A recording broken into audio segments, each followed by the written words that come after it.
esteja convosco. Ele está no meio de nós. Proclamação do Evangelho de Jesus Cristo segundo Marcos. Glória a vós, Senhor. Naquele tempo, João disse a Jesus: Mestre, vimos o homem expulsar demônios em teu nome, mas nós o proibimos porque ele não nos segue. Jesus disse: Não o proibais, pois ninguém faz milagres em meu nome para depois falar mal de mim. Quem não é contra nós é a nosso favor. Em verdade vos digo, quem vos der de beber um copo de água porque sois de Cristo, não ficará sem receber a sua recompensa. E se alguém escandalizar um destes pequeninos que creem, melhor seria que fosse jogado no mar com uma pedra de moinho amarrada ao pescoço. Se tua mão te leva a pecar, corta. É melhor entrar na vida com uma das mãos do que, tendo as duas, ir para o inferno, para o fogo que nunca se apaga.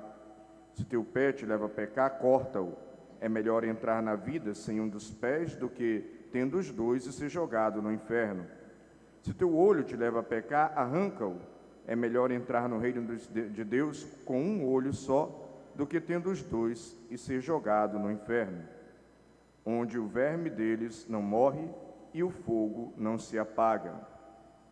Palavra da salvação. Glória a vós, Senhor. Então, meus irmãos e minhas irmãs, vocês que estão aqui presentes na Igreja do Carmo, vocês que nos acompanham pelas transmissões do Instagram e do YouTube, dos canais da Igreja do Carmo e da Comunidade Paz e Misericórdia, nós, neste dia 29, dentro do 26º domingo do tempo comum, como nos comprometemos aqui na Igreja do Carmo, estamos encerrando a Quaresma de São Miguel Arcanjo. E como disse no comentário introdutório desta Santa Missa, a Quaresma, ela, a partir de São Francisco de Assis, ela ganha um impulso dentro da Igreja. Portanto, de São Francisco de Assis para o nosso tempo, ela acaba se tornando uma festa autenticamente franciscana, porque é a partir da visita de que Francisco faz à gruta aonde São Miguel Arcanjo aparecia, é que ele passa a fazer a Quaresma de São Miguel todos os anos. Compreendido isto, nos voltemos um pouco também para entender que o mundo espiritual, o mundo angélico, foi criado antes do mundo humano. E os anjos, assim como nós, passaram por uma prova antes de poder contemplar Deus face a face, antes de poder contemplar o Senhor. E é durante esta prova que Satanás, que antes era Lúcifer, rebela-se contra Deus, e nós encontramos essa passagem descrita lá no livro do Apocalipse, capítulo 12. O dragão, a antiga serpente, com a sua cauda, arrastou uma terça parte das estrelas do céu, ou seja, com a sua rebelião, uma terça parte dos anjos também se revoltaram contra Deus e se rebelaram, e por isso decaíram, se tornaram demônios. E ali surge também São Miguel Arcanjo, que diante dessa rebelião brada: quem como Deus? Ninguém como Deus. Compreendida esta origem desta espiritualidade, compreendido que o mundo angélico existe, passemos também a compreender um pouco desta liturgia da palavra que vou relacionar com a devoção, com a quaresma de São Miguel Arcanjo. Veja bem, é fundamental, e eu diria indispensável, que nós compreendamos que toda devoção dentro da igreja, além de ter um fundamento, um porquê, um para quê, um sentido, e foi isso que eu procurei explicar nessas primeiras palavras da homilia, o fundamento dela, de onde ela se origina, porque nós não podemos praticar nada sem saber a origem, o porquê e o para quê.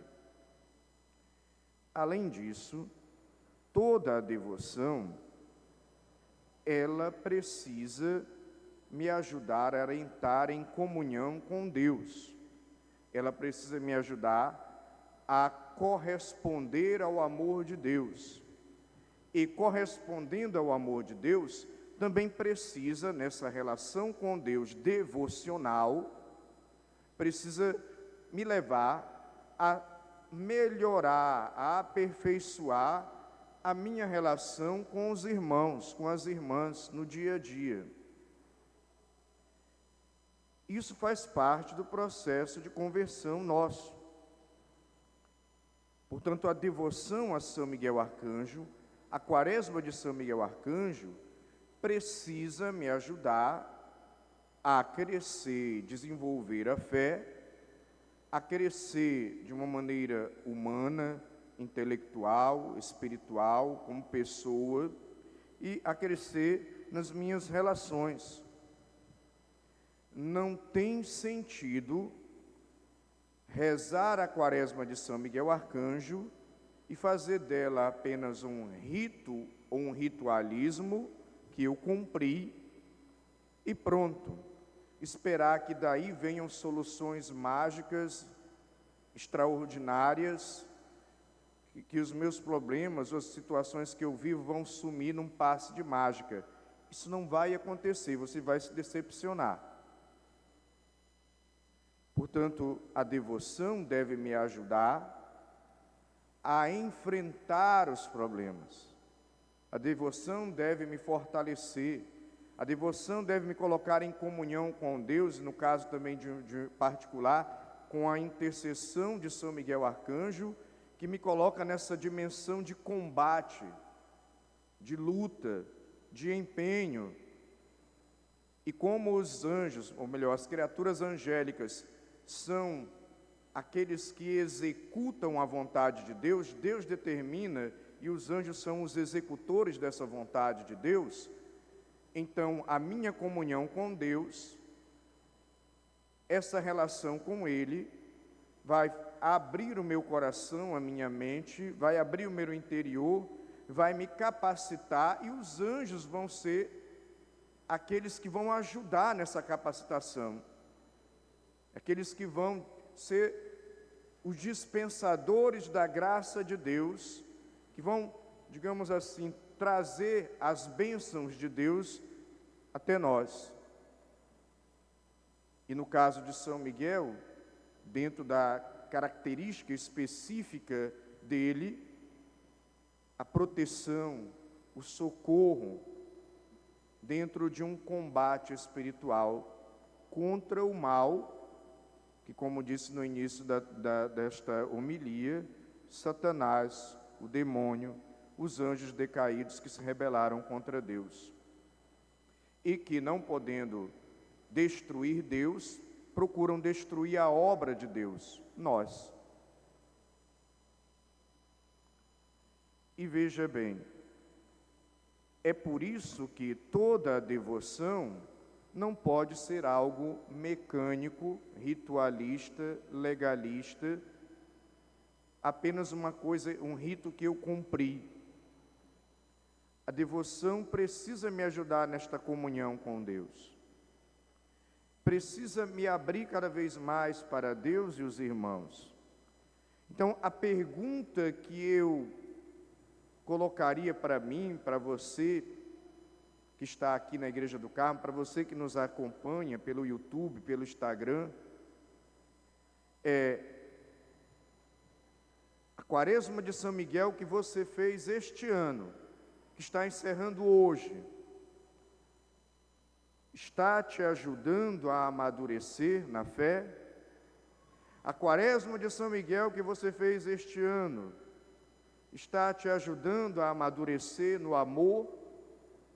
A Quaresma de São Miguel que você fez neste ano está te ajudando a amadurecer no serviço ao próximo?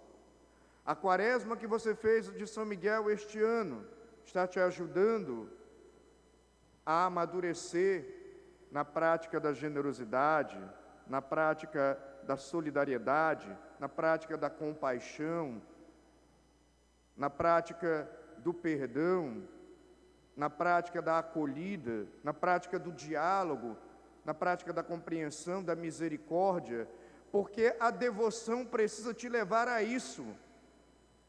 Porque senão, do contrário, gente, fica uma devoção estéril, fica uma quaresma que não gera fruto em nós, gera uma série de trejeitos psicológicos, gera um consolo afetivo, eu rezei, estou me sentindo bem, mas o fruto de conversão, o fruto de restauração, o fruto de cura e libertação, o fruto de renovação da vida, o fruto de renovação das atitudes não acontece. E, na realidade, a relação com Deus e toda a devoção, e a devoção a São Miguel, quer te ajudar a amadurecer na fé nessa relação com Deus e os irmãos. É por isso que eu repito, a Quaresma de São Miguel que você rezou este ano está encerrando agora. Essa devoção, ela está te ajudando a amadurecer na fé, na dimensão humana, na dimensão espiritual, nas tuas relações com os irmãos? Porque se eu rezei a Quaresma, mas não estou me esforçando para perdoar, então vou ter que rezar mais um pouquinho e compreender melhor a devoção. Se eu rezei a Quaresma, não estou me esforçando para dialogar. Se eu rezei a Quaresma, então não estou me esforçando para fazer o bem. Se eu rezei a Quaresma, não estou me esforçando para praticar a justiça. Se eu rezei a Quaresma, não estou me esforçando para servir. Se eu rezei a Quaresma, não estou me esforçando para acolher. Se eu rezei a Quaresma, não estou me esforçando para ser misericordioso, ter compaixão e solidariedade, os frutos dessas Quaresma vão ser estéreis. Porque não basta só cumprir rito, não basta só cumprir preceito, não basta só realizar a devoção pela devoção, ela por si só, se não te levar a amadurecer num relacionamento com Deus e com os irmãos, se não te levar a crescer, especialmente na lei maior, que é a lei do amor, essa devoção é estéril. E daí, por isso, muita gente, às vezes, não consegue ver frutos. Até sai aquela bendita frase, quanto mais eu rezo, mais assombração me aparece. Eu acho que está aparecendo assombração, ou seja, porque não está fazendo direito. Porque está fazendo de uma maneira mecânica, legalista, ritualista. E não da maneira que é para ter um relacionamento com Deus, para renovar a minha vida. E Frei, o que isso tem a ver com o evangelho que nós acabamos de ouvir, com a liturgia da palavra? Você vê que Josué, na primeira leitura, era assistente de Moisés.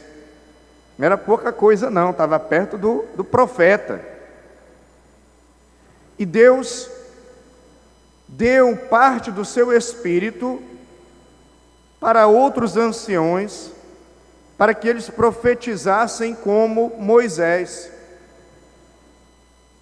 E o que é que Josué, que está vendo ali, está convivendo com Moisés, não aprendeu nada da convivência com Moisés, não aprendeu nada daquilo que Moisés passava, da relação dele com Deus. Por quê? Josué, filho de Num, chega para Moisés e diz: meu Senhor, manda que eles se calem. E Moisés respondeu: tu tens ciúme de mim? Quem dera que todo o povo do Senhor fosse profeta e que o Senhor lhe concedesse o seu espírito. Então veja a maturidade de Moisés, que na relação com Deus não é alguém que alimenta ciúme, que se acha dono do bem, que se acha dono aquele que representante do bem, o iluminado. Ele quer que todos tenham essa relação com Deus. Já Josué, que está ali, discípulo de Moisés, já está ali cheio de ciúme, de uma certa disputa, né? Porque não quer que os outros façam o que o mestre dele, o que o profeta, o que o orientador dele, né? Está fazendo. Então ele já acha que Moisés deveria ser o único detentor do bem e da profecia. Então você vê que foi alguém que ainda não amadureceu na fé, ainda não amadureceu de uma maneira falando, humanamente falando, nas suas relações. Ele está buscando um tipo de exclusividade e se torna moralista dentro de um moralismo que julga e condena o outro, porque só quem pode falar o bem é detentor do bem e senhor da razão somos nós, eles não. Mas só que depois Josué vai amadurecer. Depois da morte de Moisés, ele se torna o líder do povo de Deus. E depois ele compreende isso. A mesma coisa nós vamos ver com o então discípulo, que depois vai se tornar apóstolo, João. Como é que começa o evangelho hoje? Naquele tempo, João disse a Jesus: mestre, vimos um homem expulsar demônios em teu nome, mas nós o proibimos porque ele não nos segue. Aí ele leva um baita de um puxão de orelha de Jesus. Jesus diz para ele: não o proibais, pois ninguém faz milagres em meu nome para depois falar mal de mim. Quem não é contra nós é a nosso favor. Então, João estava ali, como discípulo, seguindo Jesus, vendo os milagres, ouvindo o mestre. Mas mesmo assim, a cabecinha dele ainda estava dentro de um certo ciúme, uma certa disputa com os outros, fechados. Dentro de ele se achava, assim, ele como Moisés na primeira leitura, como Josué, se achava do bem, único representante do bem. Só que depois também João, que vai se tornar o apóstolo, autor do Evangelho segundo São João, também vai amadurecer a partir da relação com Cristo. E é dele que nós vamos ouvir: Deus é amor, quem permanece no amor permanece em Deus e Deus nele. Compreendeu a lei do amor, compreendeu e amadureceu a partir da vivência da fé. Então é importante que a nossa devoção a São Miguel Arcanjo e qualquer outra devoção dentro da igreja, ela não pode ter um fim em si mesma, ela não pode ser uma superstição, ela não pode ser apenas uma tradição, ela não pode apenas ser um rito ou umas orações que eu repeti durante 40 dias, mas ela precisa ser uma autêntica relação com Deus que nessa relação me ajudou a ir meditando a minha vida, me ajudou a refletir as minhas atitudes, me ajudou a me enxergar, a perceber os meus limites, me ajudou a perceber que eu não sou tão bom assim, que eu não sou tão santo assim, que eu não sou tão legal assim, e que eu preciso de conversão, e que eu preciso amadurecer como pessoa, como amigo, como irmão, como pai, como esposo, como esposa, como filho, como filha.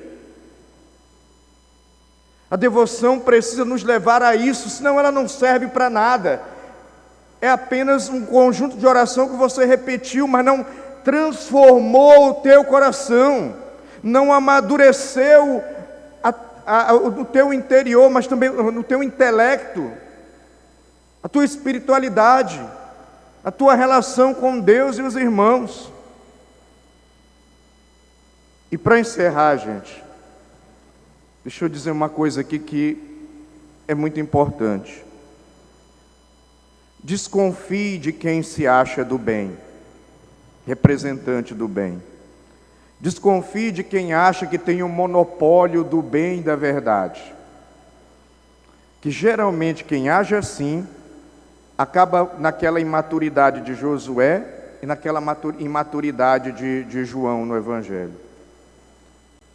Acaba achando que, acaba no orgulho, acaba vaidoso, acaba julgando os outros porque sou eu quem sei, acaba no ciúme porque se alguém demonstra saber mais do que eu ou igual a mim, eu já caio numa disputa, já caio em ciúme, em inveja. Eu geralmente desconfio de pessoas que se dizem do bem ou que se acham do bem, porque é mais confiável aquela pessoa que diz assim: eu sou pecador, eu não presto, eu preciso de conversão, eu estou arrependido das minhas falhas, eu preciso mudar, eu tenho um monte de limites e um monte de coisas que não estão bem e eu desejo renovar na minha vida. Eu tenho mais confiança nessa pessoa que está sendo sincera. Porque geralmente o representante do bem, aquele que se acha detentor do bem, da moral e dos bons costumes, ou está iludido de que ele não erra e não tem pecado, ou está mentindo para si mesmo e para os outros,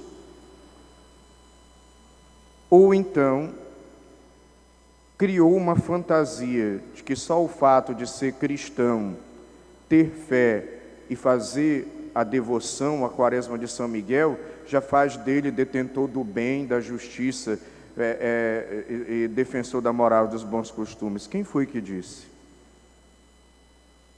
Portanto, nós precisamos viver a devoção dentro desse espírito de humildade, de pequenez, de fazermos como aquela história que Jesus conta num outro trecho do Evangelho, que quando na sinagoga, lá dentro da sinagoga, está lá o fariseu batendo no peito: eu te louvo porque eu sou o cara. Claro que não está escrito assim, né? Eu estou brincando. Eu te louvo porque eu pago o dízimo da arruda, eu te louvo porque eu faço isso, eu te louvo porque isso, eu sou aquilo, sou o outro, se achando detentor do bem. Aí depois ele se volta, o pecador publicano que está lá na porta, e diz: eu te louvo porque eu não sou como aquele pecador lá atrás. Eu é que sou o bom, detentor do bem, o certo. E lá atrás o publicano nem sequer enxergou o fariseu. O publicano está batendo no peito dizendo: Senhor, tem piedade de mim porque eu sou pecador. Ele não está julgando ninguém, ele não está condenando ninguém, ele não está se colocando no pedestal, ele não está se achando dono do bem, o proprietário da verdade. Ele está reconhecendo diante de Deus que ele é o necessitado da graça de Deus, que ele precisa de conversão, que ele precisa de amadurecimento, que ele precisa crescer espiritualmente, que ele precisa crescer humanamente, que ele precisa ter a vida dele renovada. Está sendo sincero, verdadeiro. E o que é que Jesus diz desse que está lá atrás, o publicano, o pecador? Esse voltou justificado para casa. Então, que a devoção a São Miguel não faça você se achar detentor do bem, nem proprietário da verdade. Que a devoção a São Miguel faça você se sentir pecador, necessitado da graça de Deus. Não para se acusar, para se cobrar. Eu sempre tomo esse cuidado. Não é isso não. Não é para ficar com baixa estima não. E nem para ficar se condenando ou com escrúpulo, se julgando, se condenando. Não. São João da Cruz, quanto mais a luz de Deus me ilumina, mais eu enxergo que eu preciso dele. Mais eu enxergo que eu sou pequeno. Mais eu enxergo que eu sou miserável. Mais eu enxergo que eu sou necessitado da graça. Mais eu enxergo as minhas misérias e mais eu busco um auxílio de Deus. Mas quando eu estou na escuridão, eu me acho do bem. Eu me acho que tenho o monopólio do bem, da moral, dos bons costumes. Aí eu saio julgando o outro, criticando o ciclano, com ciúme de Beltrano, combatendo não sei mais quem, perseguindo não sei mais outro, fazendo fofoca, disputas, cometendo injustiças, que inclusive Josué iria cometer, por isso Moisés deu um puxão de orelha nele, João cometeu, mas depois levou um puxão de orelha de Jesus. Então a minha devoção, seja ela qual for, especialmente nesse dia em que celebramos o encerramento da Quaresma de São Miguel Arcanjo, minha devoção precisa me levar a amadurecer nos meus relacionamentos. E aqui eu encerro essa homilia fazendo aquela pergunta: a tua devoção, a Quaresma de São Miguel que você fez este ano, está te ajudando a amadurecer? Porque é isso que importa. É isso que importa. Está te ajudando a amar, a perdoar, a fazer o bem, a praticar a justiça, a servir, a ser misericordioso? Se está, você está num bom caminho. E se você tiver a sinceridade de dizer: não, Frei, eu estou fazendo mecanicamente, eu estou julgando meu irmão, eu preciso mudar. Ótimo! Que bom! É importante enxergar isso e reconhecer isso. Já é o primeiro passo para você, para que essa devoção seja frutuosa na sua vida. Louvado seja nosso Senhor Jesus Cristo.